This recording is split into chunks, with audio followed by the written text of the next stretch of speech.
Hey guys, welcome back to another video. आज के इस वीडियो में बात करने वाले हैं टॉप 3 ईवीज कंपनी के बारे में, जो कि इलेक्ट्रिक व्हीकल्स में बहुत ज़्यादा अपना कंट्रीब्यूशन देने वाली है। और जैसा कि हम सभी जानते हैं कि आने वाला 5 से 10 साल बाद हमारा पूरा वर्ल्ड इलेक्ट्रिक व्हीकल से फुल हो जाएगा, भर जाएगा। आज जो पेट्रोल और डीजल पे गाड़ियाँ चल रही हैं, शायद वो 10 साल बाद ना दिखें आपको, क्योंकि इलेक्ट्रिक व्हीकल का एक बहुत ही बड़ा रिवोल्यूशन शुरू हुआ है और ये भी फिलहाल ट्रेंड पे भी है और लोग भर भर के पैसे इस पे लगा रहे हैं। और क्योंकि हम सभी जान रहे हैं कि ये एक मल्टीवेगर चीज़ साबित होने वाली है आने वाले 5 साल 10 साल बाद। जो भी लोग आज पेट्रोल डीजल का देख ही रहे हैं कि रेट कितना डे बाई डे इंक्रीज़ हो रहा है, बहुत ज़्यादा हाई चल रहा है, लोग इस चीज़ को अफोर्ड नहीं कर पा रहे हैं। और प्लस में ये हमारे इन्वायरमेंट के लिए भी बेकार सा है, हमारे इन्वायरमेंट को ये गंदा कर रहा है। जो भी पेट्रोल और डीजल से गाड़ियाँ चल रही हैं, CO2 की वजह से हमारा पूरा इन्वायरमेंट पॉल्यूट हो रहा है। तो इस चीज़ को मद्देनज़र रखते हुए पूरा एक रिवॉल्यूशन चला है ऑल ओवर वर्ल्ड। ये नहीं कि सिर्फ इंडिया में, ऑल ओवर वर्ल्ड में एक रिवॉल्यूशन आया है कि अब लोग इलेक्ट्रिक व्हीकल्स को यूज़ करेंगे।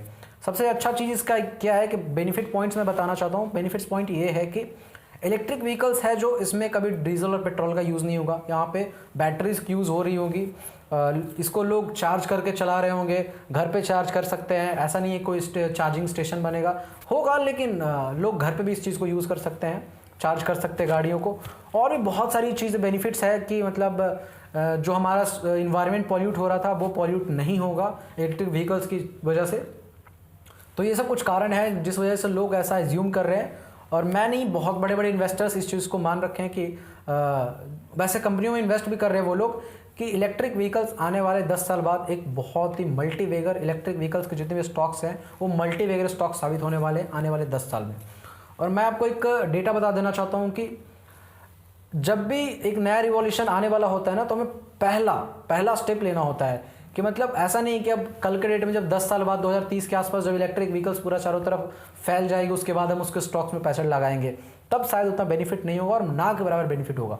जैसे 2000 के आसपास में जब इंटरनेट का रिवॉल्यूशन आया था, .com का रिवॉल्यूशन आया था, तो जो भी लोग आज .com से पैसा कमाए, जितने भी लोगों ने इंटरनेट से पैसा कमाया, इंटरनेट के वाली टेक्नोलॉजी स्टॉक से जितने भी लोग पैसे कमाए हैं ना, वो लोग ऐसा नहीं है कि 2020 में 2015 में इन्वेस्ट किए, तो उन्होंने 2000 से इन्वेस्ट करना शुरू कर दिया था, क्योंकि उस टाइम पे ऐसा फील हो रहा था कि इलेक्ट्रिक जो .com है, जो टेक्नोलॉजी है, ये सब बहुत ही बूम पे जाने वाला है, इंटरनेट पूरा बूम पे जाने वाला है।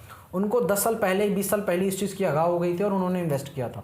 वैसे ही ऐसा एज्यूम किया जा रहा है कि जिस तरह से .com इंटरनेट बूम पर आई और एकदम से ब्लास्ट हुआ, लोग एकदम से अचानक से हड़बड़ा गया कि ये क्या हो गया, इंटरनेट इतना बड़ा रिवॉल्यूशन लेके चला है। तो कुछ ऐसा ही एज्यूम किया जा रहा है इलेक्ट्रिक व्हीकल्स के साथ भी कि आने वाला 10 से 15 साल बाद पूरा वर्ल्ड इलेक्ट्रिक व्हीकल्स को यूज़ कर रही होगी। तो इसलिए इसको एक मल्टीवेगर स्टॉक माना जा रहा है। तो चलिए देखते हैं कुछ एक कंपनी, 3 ऐसी कंपनी मैंने चूज़ किया है जो कि इलेक्ट्रिक व्हीकल्स पे टोटली बेस्ट है। द बेस्ट कंपनी है जिसमें आज का जो हमारा सबसे पहला कंपनी है वो है अमार राजा बैटरी। ये बैटरी में डील करती है। अगर आप इलेक्ट्रिक व्हीकल्स यूज़ करोगे तो बैटरी तो चाहिए ही, बिना बैटरी का इलेक्ट्रिक व्हीकल्स चलेंगे कैसे। तो सबसे पहला स्टॉक्स जो हम देखने वाले हैं, एनालिसिस करने वाले हैं, वो है अमार राजा बैटरी। तो देखिए हम स्क्रीनर खोल चुके हैं, स्क्रीनर पर सर्च मारते अमार राजा बैटरी।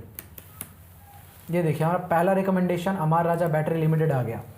अभी अगर इसकी फ़िलहाल कंपनी को थोड़ा सा एनालाइज करके देख लेते हैं, इस पॉइंट को अगर हम पढ़ना चाहें पढ़ के देखिए। अमार राजा बैटरी लिमिटेड कंपनी है जो कि टेक्नोलॉजी लीडर है, एक तरह से मैन्युफैक्चरर है किस चीज़ के लिए, बैटरी इंडस्ट्री का एक बहुत ही बड़ा लीडर है। मतलब ये डील करती है जो कि इलेक्ट्रिक व्हीकल्स को बहुत ज़्यादा सपोर्ट करेगी। बिना बैटरी का आप इलेक्ट्रिक व्हीकल्स नहीं चला सकते। तो ये बैटरी का एक लीडर है इंडस्ट्री का, बैटरी लीडर का इंडस्ट्री का लीडर है ये।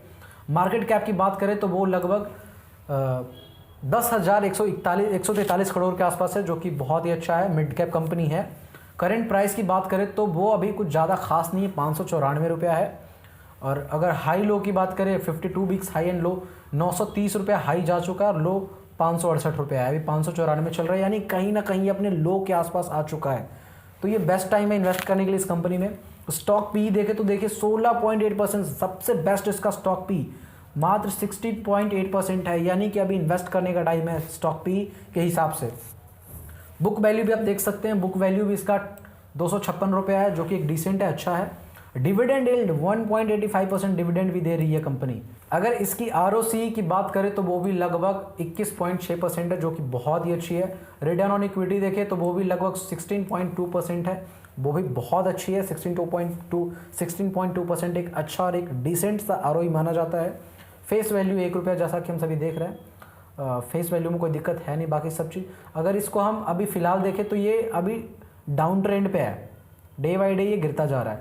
लेकिन अगर इसे हम 5 साल में मैक्सिमम करके देखते हैं, ये देखिए, ये जब टाइम था जो कोरोना वाला टाइम था, जहाँ पे स्टॉक्स 460 के आसपास आ गया था, 455 के आसपास आ गया था। लेकिन अभी ये स्टॉक्स है जो कि अपने वैल्यू में है, ना कोई ज़्यादा है ना कोई कम है। आप इसे परचेस कर सकते हैं और देख सकते हैं कि ये हाइप बनाया हुआ है, और हाइप बना करके भी ये डाउन पे भी आया, यानी परचेस करने का टाइम बिल्कुल हो चुका है। तो इसका ग्राफ कुछ इस तरह से है। और अगर इसकी कंपनी की प्रोज की बात करें कि क्या क्या खासियत है इस कंपनी में, तो कंपनी ऑलमोस्ट डेट फ्री है, इस पर कोई कर्जा नहीं है। दूसरी खासियत जो मुझे कंपनी की सबसे अच्छी लगती है वो ये है कि कंपनी एक बहुत ही हेल्दी सा, एक डिसेंट सा डिविडेंड पे आउट दे रही है, जो कि 27.50% है।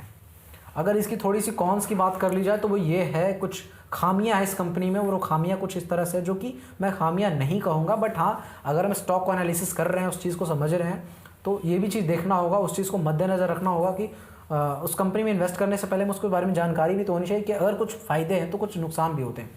जैसे इस कंपनी की अगर कॉन्स की बात करें तो वो ये है कि company has delivered poor sales growth 9.14% over past 5 year, यानी पिछले 5 सालों में 9.14% का पुअर सेल्स ग्रोथ दिया, यानी कि सेल्स में थोड़ी सी डिक्लाइन आई है। दूसरी जो खामियां इस कंपनी की वो ये है कि पिछले 3 साल में -24% का जो प्रोमोटर्स होल्डिंग थे वो डिक्रीज हो गया। तो ये कुछ बस 2 खामियां हैं, बाकी मेरे को कंपनी बहुत अच्छी लगती है।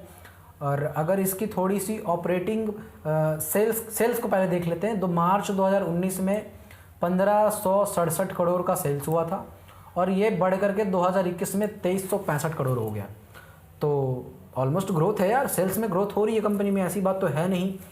अगर लेकिन इसके साथ साथ इसके एक्सपेंसेस भी बढ़े हैं। जैसे मार्च 2019 में ये इसके एक्सपेंसेस थे 1325 करोड़ रुपया, जो बढ़ करके 2081 करोड़ हो गया है।